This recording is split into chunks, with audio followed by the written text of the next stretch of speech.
welcome back to one of my videos. I hope you're well. If you're new to my channel, welcome. My name's Selina and I release crochet tutorials and free patterns. And today I'm bringing to you a new scrunchie tutorial. It's really pretty and feminine and it's really easy to crochet. And so for this project, the free pattern is available as always on my blog, selinaveronique.com. So for this project, I used a yarn called Drops Paris, which is 100% cotton yarn in an Aran medium for weight, and you can use any cotton yarn of your preference. I will be linking in the description box the yarn that I used and the exact shade.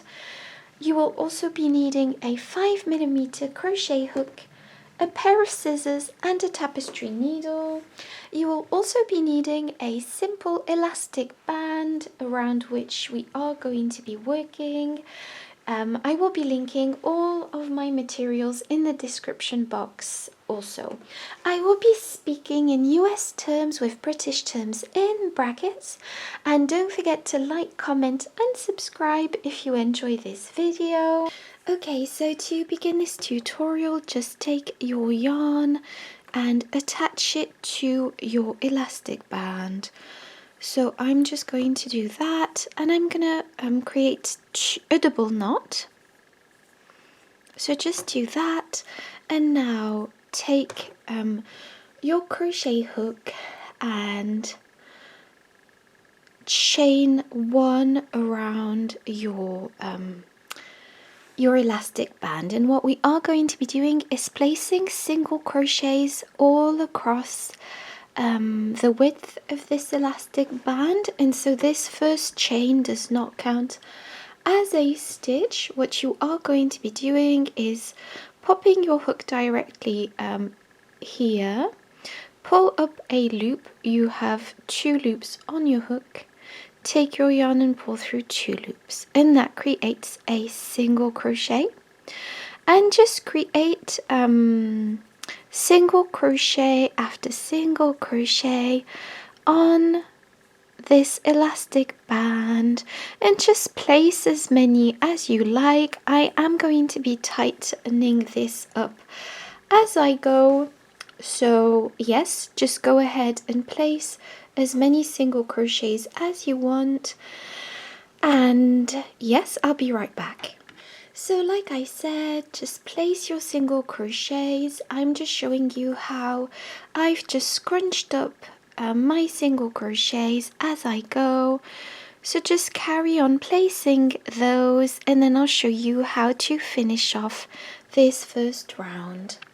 Okay, so now for row 2, it's very simple. Just chain 2, 1 and 2, and this counts as our first half double crochet.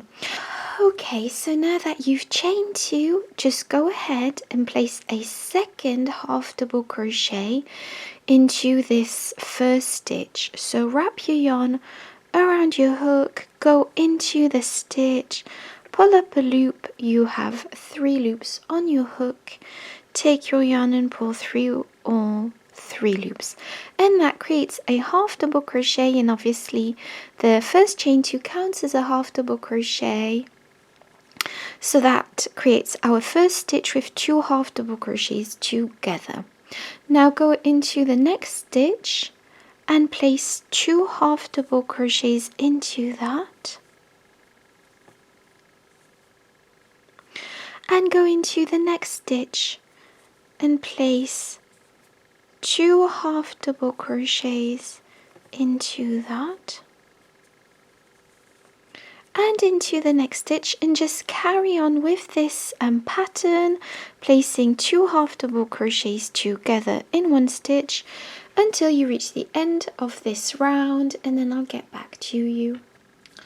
So we finished round 2, and to finish off round 2, just slip stitch through the first chain 2 that you did, like so, to close off this round. And now for round 3, it's very simple. Chain 2, this counts as your first half double crochet.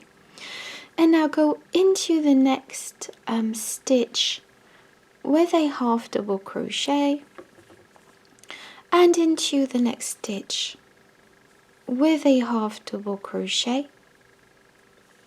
and very simply just place a half double crochet into each and every stitch across this round until you reach the end of this round, and then I'll show you what to do then. So I am back and I've placed all my half double crochets. So now I'm going to slip stitch to the first chain 2 that we made. Okay, so now that you've slip stitched through, you are going to be doing your chain arc edging. So to do this, you are going to be chaining 3, 1, 2 and 3, skip the next stitch and go into the next with a single crochet. Now chain 3, 1, 2 and 3, skip a stitch and go into the next with a single crochet, chain 3, 1, 2 and 3, skip a stitch and go into the next with a single crochet, and just carry this on until you reach the end of this round, and then I'll show you what to do. Okay, so I've gone all the way around and I'm simply going to be placing my last single crochet into the first stitch where we began. And now what we are going to be doing is fastening off like so. Just fasten off, pull your yarn through like this, and now the only thing that you need to do is tidy up your loose ends, and that's it. So I hope you enjoyed this tutorial. Thank you so much for watching, and see you in my next video.